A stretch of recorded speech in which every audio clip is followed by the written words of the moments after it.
कश्मीर में अलगाववाद को भड़काने के लिए अब तक केवल पाकिस्तान की बोली बोली जाती थी, लेकिन जम्मू कश्मीर के मुख्यमंत्री रह चुके फारूक अब्दुल्ला ने क्या अब चीन की सरपरस्ती भी हासिल कर ली? यह सवाल उठा है फारूक अब्दुल्ला के एक बयान के बाद।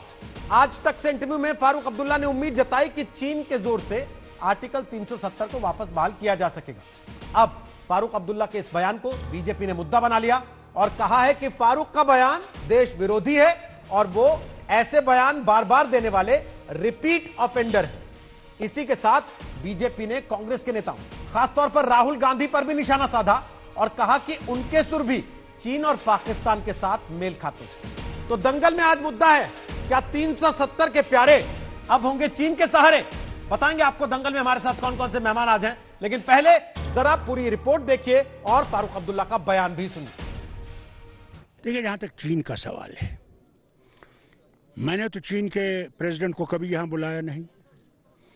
हमारे वजीर आजम ने उसको गुजरात भी बुलाया, उसे झूले पे भी बिठाया, उसे चेन्नई भी ले गए, वहां भी उसको खूब खिलाया, मगर उन्हें वो पसंद नहीं आया और उन्हें आर्टिकल 370 को लेकर ये कहा कि हमें ये कबूल नहीं है और जब तक आप आर्टिकल 370 को रिस्टोर नहीं करेंगे हम रुकने वाले नहीं हैं, क्योंकि तुम्हारे पास अब ये खुला मामला हो गया है।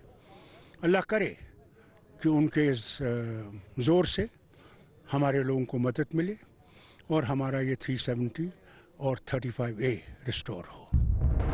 आज तक को दिया गया नेशनल कॉन्फ्रेंस के नेता फारूक अब्दुल्ला का ये वो बयान है जिसने आर्टिकल 370 पर राजनीति को फिर गरमा दिया है। आर्टिकल 370 को बहाल करने के लिए कश्मीरी पार्टियां पहले भी बयान दे चुकी हैं, लेकिन फारूक ने इसमें चीन की एंट्री करा दी। उन्होंने आर्टिकल 370 को लेकर ये कहा कि हमें ये कबूल नहीं है और जब तक आप आर्टिकल 370 को रिस्टोर नहीं करेंगे हम रुकने वाले नहीं हैं, क्योंकि तुम्हारे पास अब ये खुला मामला हो गया है। अल्लाह करे कि उनके इस जोर से हमारे लोगों को मदद मिले और हमारा ये 370 और 35A रिस्टोर हो।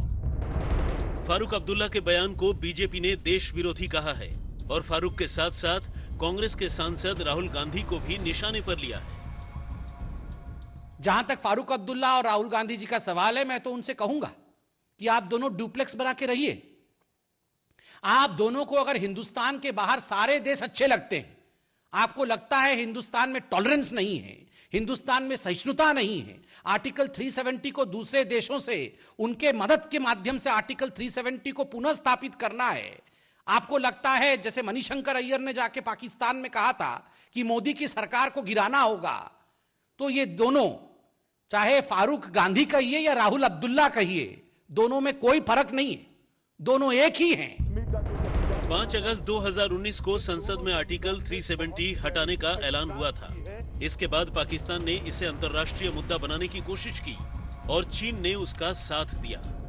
अभी पूर्वी लद्दाख में भारत के साथ चीन ने तनाव बना रखा है। ऐसे में राहुल और फारूक को एक तराजू में तौलकर बीजेपी एक तीर से दो निशाने साध रही है, क्योंकि राहुल लगातार सरकार पर चीन के सामने सरेंडर करने का आरोप लगा रहे हैं।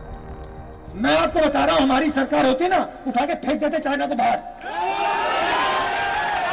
15 मिनट नहीं लगते, 15 मिनट नहीं लगते। उठा के हमारी सेना, हमारी वायु सेना उठा के चाइना को 100 किलोमीटर पीछे कर दी।